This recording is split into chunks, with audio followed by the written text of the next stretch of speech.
बिस्मिल्लाहिर्रहमानिर्रहीम। अस्सलाम वालेकुम मेंबर्स व्यूअर्स, वो सब खैर खैरियत से होंगे। आज की वीडियो में डिस्कस करते हैं, फर्स्ट डे था आज जून का, नेगेटिव क्लोजिंग आई, वॉल्यूम बहुत ज़्यादा कम थे, डल मार्केट हो गई दोबारा। तो जून स्पेसिफ़िकली बहुत इंपॉर्टेंट मंथ होता है हमेशा, और इस साल तो खैर बहुत ज़्यादा इंपॉर्टेंट हो सकता है, बहुत ज़्यादा सरप्राइजेस दे सकता है। जो सिचुएशन है इस वक्त, तो बिल्कुल हम एज पे हैं बहुत सी चीज़ों पे, बहुत से मामलों पे, बजट बिल्कुल सर पे है। तो जून में हलचल रह सकती है। अच्छा, वो हलचल नेगेटिवली भी हो सकती है, at the same time positive भी मोमेंट्स बड़ी मिल सकती हैं, बहुत सी अपॉर्चुनिटीज़ मिल सकती हैं, जैसा कि अभी रिसेंटली देखें, चाहे थोड़े दिनों के लिए, लेकिन एक आपने देखा पुल बैक आया, उसकी न्यूज़ जो सी है टैक्सेशन वाली, वो रीज़न बनी। जो एक कंपनीज की तरफ से एमरजेंसी मीटिंग्स की अनाउंसमेंट, उनमें एक मोमेंट बनी, तो अपॉर्चुनिटी मिल गई।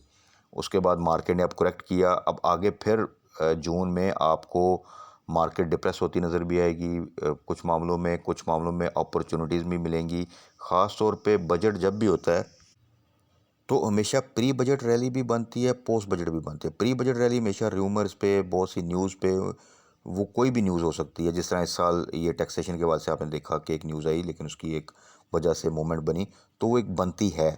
इसी तरह पोस्ट बजट तो डेफिनेटली, क्योंकि चीज़ें क्रिस्टल क्लियर होकर सामने आती हैं, अनाउंसमेंट्स होती हैं कि कौन से सेक्टर को रिलीफ है, कौन से सेक्टर पर टैक्सेशन है, मार्केट के लिए क्या आगे जो है वो बजट में चीज़ें हैं। तो वो पोस्ट बजट रैली एक जो सी बनती है, और वो डेफिनेटली फिर सेक्टर वाइज होती है। और अगर एज अ होल पीएसएक्स के लिए कोई अच्छी चीज़ हो, तो देन ओवरऑल रैली भी जो है वो बन सकती है। तो ये चीज़ें जून में हम नॉर्मली भी देखते थे, और इस साल भी देखेंगे, इस दफ़ा भी देखेंगे। प्लस इस दफ़ा जून में और क्या इश्यूज़ हैं वो आपके सामने आईएमएफ, जो कि अब मेरा ख्याल है पता चल रहा है कि शायद ये जो पिछले एक साल से हम उनकी सारी बातें मान रहे हैं, वो शायद हम एग्रीमेंट उनसे अब जो है वो नामुकम्मल ही ख़त्म करेंगे, और बजट के बाद नए एग्रीमेंट के लिए जो है हम उनसे बातचीत करेंगे। तो लेट्स सी जी, इसमें से क्या निकलता है, क्या गवर्नमेंट सोच रही है, उनके ज़हन में क्या है। और ये जो सारी इतनी एफ़र्ट करके जो चीज़ें ऊपर नीचे और पता नहीं कहाँ कहाँ तक अपने हाई साइड पे टच करा दी, इंटरेस्ट रेट भी और पेट्रोल प्राइसेस भी, और एंड पे हमने अब प्लान किया कि हम जी इसको तो जो सा यहीं पे छोड़ेंगे, और हम नेक्स्ट जो सा है वो निगोशिएट करेंगे। और उसके लिए फिर निगोशिएट करेंगे, तो क्या ये जो हमने ऑलरेडी स्टेप्स लिए इन्हीं के ऊपर वो ओके करके हमें वो स्टार्ट कर देंगे पेमेंट, या हमें वो नई जो सी हैं उसके लिए कंडीशंस देंगे। तो यहाँ से तो नई कंडीशंस हम अब क्या पूरी कर पाते हैं नहीं कर पाते, वो we don't know right now. Plus political side पे भी देखें जी, अभी फ़िलहाल तो एक खामोशी है, लेकिन चीज़ें अभी भी जो है वो सेटल्ड कुछ भी नहीं हुआ, और ये खामोशी किसी वक्त दोबारा से किसी कॉन्फ्लिक्ट में जो है कन्वर्ट हो सकती है। तो अल्लाह करे जी चीज़ें बेहतर तरीके से आगे चलें। तो लेट्स सी कि आने वाले दिनों में चीज़ें कैसे मैनेज होती हैं। लेकिन बहरहाल इन एनी केस जून में एक हलचल रहेगी, और उस हलचल में, उस वॉलेटिलिटी में हमेशा आपको डाउन साइड पे भी चीज़ें जाती नज़र आती हैं, और फिर वहाँ से पुल बैक करती भी चीज़ें आती हैं। और यही वो स्पैन होता है जिसमें आपने अपनी ट्रेडिंग के थ्रू कुछ ना कुछ बेहतर तरीके से चीज़ों को मैनेज करना होता है, पोर्टफोलियो बिल्ड करना होता है, स्विंग ट्रेड्स लेनी होती हैं, जहाँ टाइम मिले पॉजिटिव एग्ज़िट लेना होता है, जहाँ पे टाइम मिले अपॉर्चुनिटीज़ को ग्रैब करना होता है, जो कि करेक्शन करके रिवर्सल के लिए रेडी होती हैं। तो ये चीज़ें थोड़ी सी स्टॉक्स हम डिस्कस करते रहते हैं। अभी रिसेंटली भी मैंने लास्ट वीडियो में भी डिस्कस किए थे स्पेसिफिकली वो स्टॉक्स जिनमें बड़ा पोटेंशियल है। अगर आप उनको होल्ड करें तो नेक्स्ट क्वार्टर तक जो सा उनमें कैपिटल गेन भी मिल सकता है, पे आउट भी जो सा मिलने के अच्छे चांसेस हैं, और इस वक्त वो हैं भी अच्छे रेटों पे। प्लस आज कुछ उन स्टॉक्स को डिस्कस करते हैं जिनको अक्सर दोस्त जो सा वो मेंशन करते हैं, वो करेक्ट भी कर चुके हैं। अब देखना ये कि करेक्ट करने के बाद उनमें क्या वो इस पोजीशन पे आ गए हैं कि वो अब रिवर्सल जो सा है कुछ में तो हो चुका है और कुछ में होने वाला है। तो यही टाइम होता है जहाँ पे आप उनको जो सा है वो एवरेज कर सकते हैं, या वहाँ पे एटलीस्ट आपको ये थोड़ा सा हौसला होता है कि अगर मैंने होल्ड किया हुआ तो यहाँ से अब रिवर्सल हो सकता है, तो क्या मैं उसको एवरेज कर लूँ या होल्ड करूँ, या अगर कोई बाय भी करना चाहता है तो वो उसको देख सकता है। तो ये थोड़ा सा आज डिस्कस कर लेते हैं। अच्छा जी, तो सबसे पहले मार्केट की तरफ देखते हैं। मार्केट ने आज 64 तकरीबन पॉइंट की साथ नेगेटिव क्लोजिंग दी। 41,266 के एस इंडेक्स वॉल्यूम बहुत कम थे। अगेन जब इस तरह के वॉल्यूम आ जाए, मार्केट डल फेज़ में चली जाए, तो फिर वही एक फ्रस्ट्रेटिंग थोड़ा सा आप कह लें कि उसमें इंसान देखता है कि ना तो KSE 100 इंडेक्स एक बहुत बड़े स्पैन में मूव करता है, इसी तरह जो स्टॉक्स होते हैं वो भी बड़े छोटे से स्पैन में मूव करते रहते हैं। और थोड़ा सा जो सा होता है ना, इसमें डिसीजन लेना मुश्किल होता है कि क्या यार मैं बाय करूं। डे ट्रेड तो खैर बिल्कुल मुश्किल हो जाती है इस तरह की सिचुएशन में। और इवन क्योंकि वॉल्यूम कम होता है तो मार्केट की अपनी मूवमेंट के साथ साथ इंडिविजुअल स्टॉक में मूवमेंट भी बहुत कम हो जाती है, जिसकी वजह से ज़्यादा जो सा वो वेट एंड वॉच जो सा ना वो उस मोड में इन्वेस्टर चला जाता है कि यार थोड़ा सा वॉल्यूम बेहतर हो तो फिर मैं किसी में स्टॉक में पोजीशन लूँ। तो इस तरह की सिचुएशन में स्ट्रेटजी और बेहतर होता है कि आप थोड़ा सा रुकें, देखें कौन सा स्टॉक जो सा है वो करेक्ट कर चुका है और इस वक्त वो थोड़ा स्ट्रेंथ शो कर रहा है, थोड़े वॉल्यूम बेहतर लग रहे हैं उसमें, थोड़ा सा वो मूवमेंट पॉजिटिव की तरफ जा रहा है, तो सिर्फ उसको टारगेट करें और उसको भी थोड़ा सा देखें।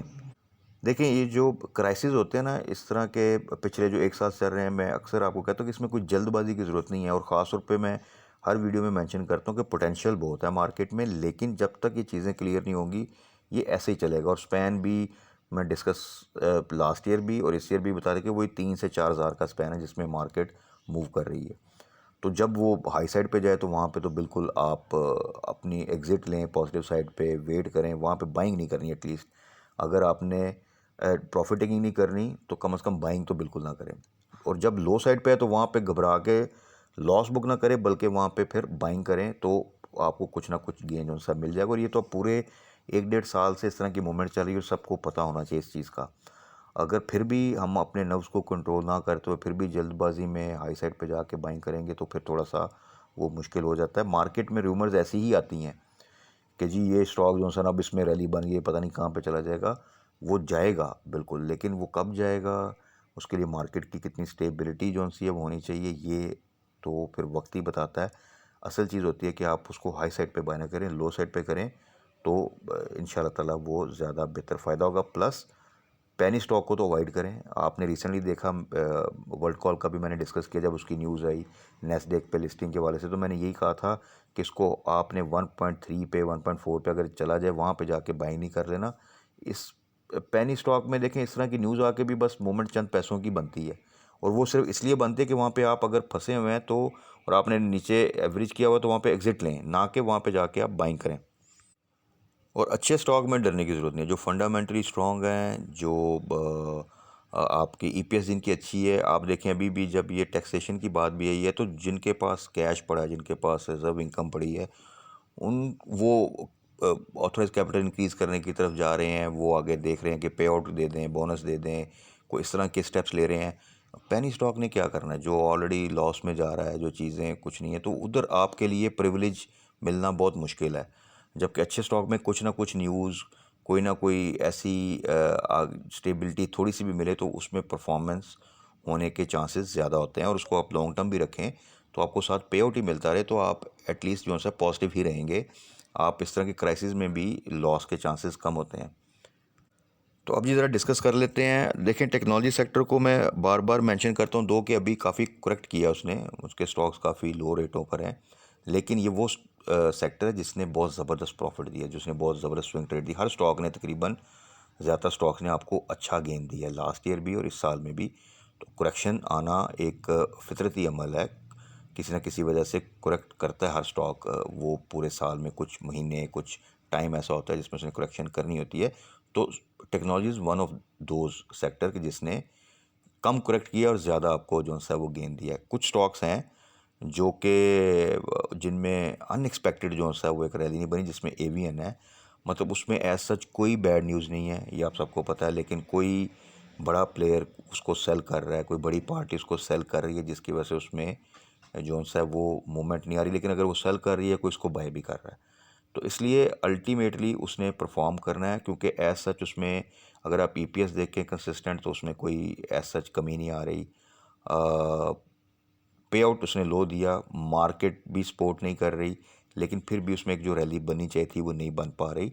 मटेरियल इन्फॉर्मेशन भी बड़ी अच्छी हैं, लेकिन ये वो स्टॉक है जिसको आप अगर होल्ड करके रखें थोड़ा सा स्ट्रांगली, लॉस बुक नहीं करना। हाँ, जो पॉजिटिव साइड पे हैं वो बिल्कुल एग्जिट ले सकते हैं, किसी और स्टॉक में मूव कर सकते हैं, लेकिन डेफिनेटली इसमें जो इस वक्त रेट है उसमें डाउन साइड पे ही होंगे इन्वेस्टर। तो होल्ड करें, इंशाल्लाह ताला ये अल्टीमेटली परफॉर्म करेगा। जब करेगा तो फिर जिन्होंने लॉस बुक कर लिया होगा वो रिग्रेट करेंगे कि यार हमने लॉस बुक कर लिया और ये देखें अब परफॉर्म कर रहा है, क्योंकि ये कोई पेनी स्टॉक नहीं है जो कि यहाँ पर जिसके कोई फंडामेंटल्स नहीं है, जिसमें कोई अच्छी न्यूज़ नहीं है, और ये यहाँ पर आने वाले महीनों में और सालों में पड़ा रहेगा।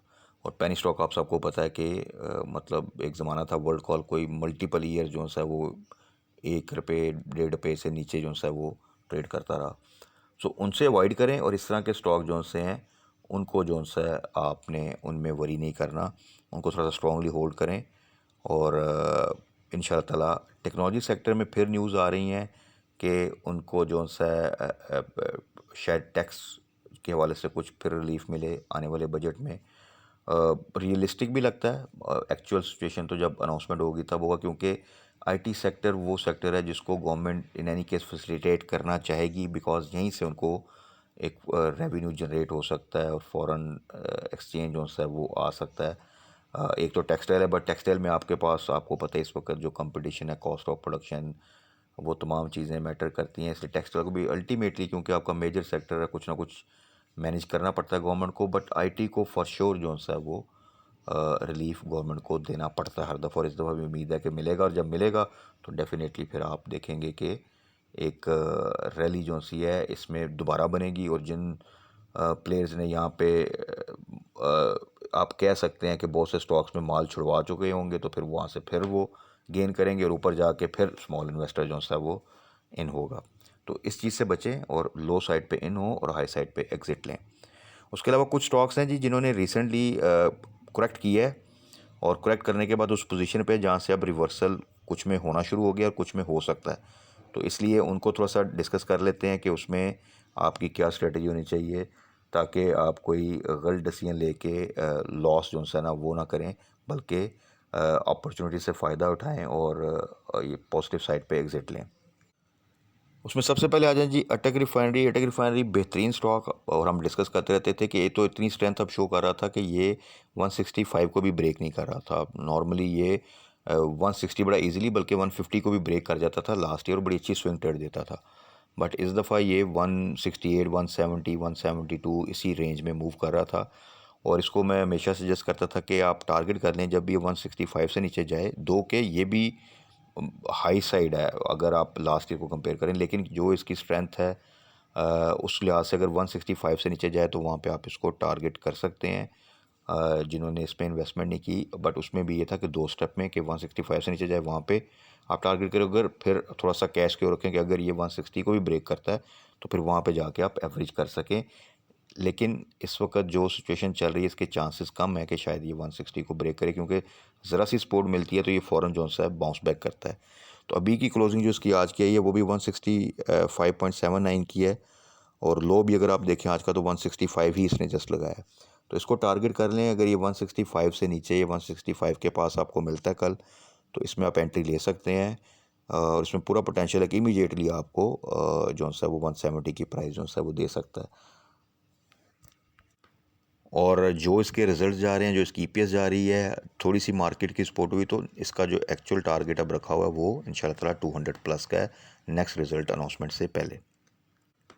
उसके बाद आ जाए जी पीआरएल। पीआरएल काफ़ी अरसे से डाउन साइड पे रहा, रिज़ल्ट ठीक था, एज सच कोई इशू नहीं था, बट अब इसकी जो न्यूज़ आ रही है जिस तरह रशियन क्रूड ऑयल आ रहा है उसकी रिफाइनिंग के हवाले से, और प्राइस भी कम थी, तो अब आप देखें कि ये अपनी स्ट्रेंथ शो कर रहा है, और इसने जब ये 13 ब्रेक किया था और उसके बाद फिर बाउंस बैक करके अब अगर आप देखें तो 13.5 से 14 के दरमियान ये बहुत अच्छी स्ट्रेंथ शो कर रहा है। और रिसेंट जो डिप गया था उसमें भी इसने अब 13 को ब्रेक नहीं किया, बल्कि ये इमीडिएटली अगर आप देखें तो 14 की प्राइस को मेंटेन करने की कोशिश करता है। सो जिनके पास हाई साइड पे पीआरएल की बाइंग है वो अगर एवरेज करना चाहते हैं तो 14 से नीचे जैसे ही आए तो वहाँ पे एवरेज कर सकते हैं। जिन्होंने 14 से नीचे बाई किया हुआ है, 13.5 से नीचे बाई किया है, वो बिल्कुल होल्ड करें। इंशाल्लाह ताला आने वाले दिनों में और नेक्स्ट रिज़ल्ट से पहले इसमें जो मूवमेंट अब लग रही है, जो इसके अब वॉल्यूम्स भी बन रहे हैं, तो इंशाल्लाह ताला उम्मीद है कि 16-18 वाली साइड पे अब मूव करेगा। और वंस अगर मार्केट ने सपोर्ट किया तो शायद ये दोबारा जो है वही अपनी 20 की जो प्राइस जो इसने लास्ट ईयर भी एक टच किया था, वहाँ पे दोबारा जो है इसमें जाने के पूरा पोटेंशियल है। अच्छा जी, उसके बाद एक स्टॉक है जो काफ़ी ज़्यादा लोगों ने इसमें इन्वेस्टमेंट की हुई, बहुत ज़बरदस्त स्टॉक है, एंग्रो पॉलीमर EPCL। एक टाइम पे बहुत ज़बरदस्त गेन दिया इसने, फिर इसमें करेक्शन आते आते अभी इस वक्त जो सा अगर आप देखें तो ये 42.35 पे ट्रेड कर रहा है। आज भी 10 पैसे नेगेटिव क्लोजिंग दी, लेकिन अब जो इसकी प्राइस है जो कि 42.35 है, तो अगर आप इसका 1 ईयर लो देखें तो वो तकरीबन 40 के करीब है, 39.75। तो ये जो प्राइस है ये वो प्राइस है जहाँ पे आप इसको एवरेज कर सकते हैं, जहाँ पे आप इसको बाय कर सकते हैं। और overall it's a very good stock, पे आउट भी देता है, अच्छी कंपनी है, बहुत फंडामेंटली बहुत स्ट्रॉन्ग है, आगे फर्दर इन्वेस्टमेंट भी कर रहे हैं, एक्सपेंशन भी कर चुके हैं। तो इसमें पूरा पोटेंशियल है कि जब ये बाउंस बैक करेगा तो बड़ा स्ट्रांगली बाउंस बैक करेगा। और ये जो रेट है यहाँ से रिवर्सल इंशाल्लाह ताला आप समझें कि बिल्कुल करीब है। और यहाँ से जब रिवर्सल होगा तो आप इमीडिएटली, अगर आपने हाई साइड पे बाय किया तो एवरेज करेंगे तो यहाँ से फ़ौरन फिर आपको आपकी पोजीशन बेहतर हो जाएगी जैसे ही इसमें एक गेन आएगा। और वहाँ पे उस क्वांटिटी को आप प्रॉफिट टेकिंग कर सकते हैं।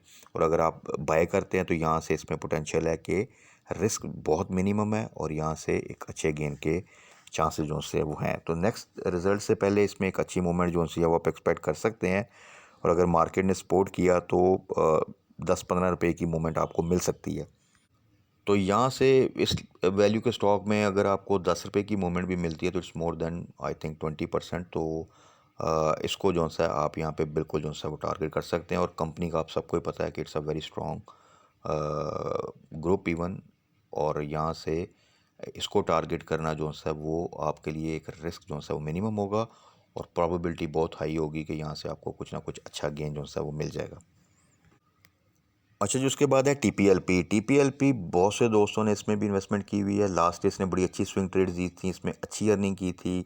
वो ट्रेडिंग आप सबको याद होगी जब इसमें हम इसको बाय करते थे 18 के आसपास और 22-23 के पास इसको प्रॉफिट टेकिंग करते थे। और ये हमने 12 दफ़ा लास्ट ईयर किया, बट इसी ईयर से ये काफ़ी ज़्यादा प्रेशर में है और अभी काफ़ी ज़्यादा करेक्शन लेकर ये इस वक्त जो है इसकी आज की क्लोजिंग में अगर आप देखें तो 11.82 की है, which is a very low price. Reason देखें, इसमें भी EPS का कोई मसला नहीं है, अच्छी अर्निंग आ रही है, मटेरियल इन्फॉर्मेशन भी अच्छी है, फ्यूचर ग्रोथ भी अच्छी है, कॉन्ट्रैक्ट्स भी अच्छे आ रहे हैं, न्यूज़ भी अच्छी आ रही है। एक चीज़ एक तो ये कि जो आपका इंटरेस्ट रेट इस वक्त जिस लेवल पे खड़ा है, तो TPL पे जैसी कंपनी जितनी भी हैं जिनका एक्सपोजर जो सा है वो बैंकिंग के साथ है और वो डायरेक्टली इफ़ेक्ट करती हैं, उनमें से TPLP भी उन्हीं कंपनी में से है। तो इसलिए वो एक बड़ा हिट जो सा है वो कंटिन्यूसली TPLP को मिलता रहा और ये प्रेशर में रही। लेकिन अब ये जो इसकी प्राइस लेवल्स हैं 12 से नीचे, ये वो लेवल्स हैं जहाँ से इसने थोड़ा सा बाउंस बैक किया था रिसेंटली। और अब यहाँ पे अब थोड़ा सा अगर आप देखें वॉल्यूम भी इंक्रीज़ कर रहे हैं। और इंशाअल्लाह ताला आने वाले दिनों में इसमें भी इसकी मूवमेंट अब शो कर रही है कि ये यहाँ से अब एक बेहतर मूवमेंट जो है वो आपको नज़र आएगी। सो जिन दोस्तों के पास भी TPLP है, अब यहाँ पे वरी नहीं करना, आप थोड़ा सा होल्ड करें। इंशाअल्लाह ताला आगे आपको इसमें अब रिवर्सल नज़र आएगा। और अगर कोई एवरेज करना चाहता है तो वो इसको यहाँ पे बिलो 12 जो है वो एवरेज कर सकता है। और फिर जैसे इसमें 2-3 रुपये का गेन है तो उस क्वांटिटी को वहाँ पे जो है वो प्रॉफिट टेकिंग कर ले ताकि उसकी ओवरऑल पोजीशन जो सी है वो पॉजिटिव साइड पे चली जाए।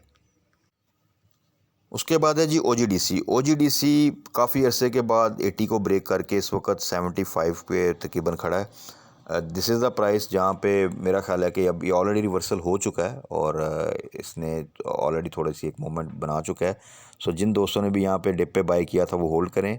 और जिन्होंने 80 अबव बाय किया हुआ है वो अगर एवरेज करना चाहते हैं तो कर सकते हैं, क्योंकि इवन 85 बिलो भी 82, 81, 83 की प्राइस भी मैं कहता था कि इट्स अच्छी बाइंग रेंज है। तो वहाँ पे भी कोई मसला नहीं, ये इंशाल्लाह ताला आपको दोबारा जो है वो आने वाले दिनों में 90 की प्राइस जो है वो देगा। तो यहाँ पे अगर आप एवरेज करना चाहते हैं या बाय करना चाहते हैं तो आप OGDC को कर सकते हैं। आप सबको पता है इस वक्त जो न्यूज़ चल रही है उस लिहाज से देखा जाए तो सबसे ज़्यादा जिसके पास अनडिस्ट्रीब्यूटेड इनकम पड़ी है, रिजर्व्स पड़े हैं, वो OGDC है। सो OGDC को आप बाय करें। फिर इसमें और भी बहुत सी न्यूज़ थी जो पिछली दफ़ा भी जब इसमें एक रैली बनी थी, आपको पता है कि जो से हमारे अरब कंट्रीज़ हैं वो भी इक्विटी इन्वेस्टमेंट जो करना चाह रहे हैं तो उसमें भी OGDC टॉप प्रायोरिटी पे है। सो OGDC को यहाँ पे आप टारगेट करेंगे तो इंशाल्लाह यहाँ पे रिस्क मिनिमम है और यहाँ से आपको एक अच्छा गेन जो है वो मिल सकता है। तो ये तो थी जी आज की वीडियो, जिसमें कोशिश की कि उन स्टॉक्स को डिस्कस किया जाए जिनमें काफ़ी हद तक लगता है कि करेक्शन जो सी है वो कंप्लीट हो चुकी है और ऑलरेडी कुछ में रिवर्सल थोड़ा सा हो चुका है, स्ट्रेंथ शो करनी शुरू कर दी है। सो इन स्टॉक्स में क्या स्ट्रेटजी होनी चाहिए वो हमने डिस्कस की। बाकी कल मार्केट क्लोजिंग के बाद फर्दर क्या न्यूज़ आती हैं, कौन से स्टॉक में अपॉर्चुनिटी है वो हम डिस्कस कर लेंगे। तब तक अपना ख्याल रखिएगा, दुआ में याद रखिएगा। Stay blessed. अल्लाह हाफिज़।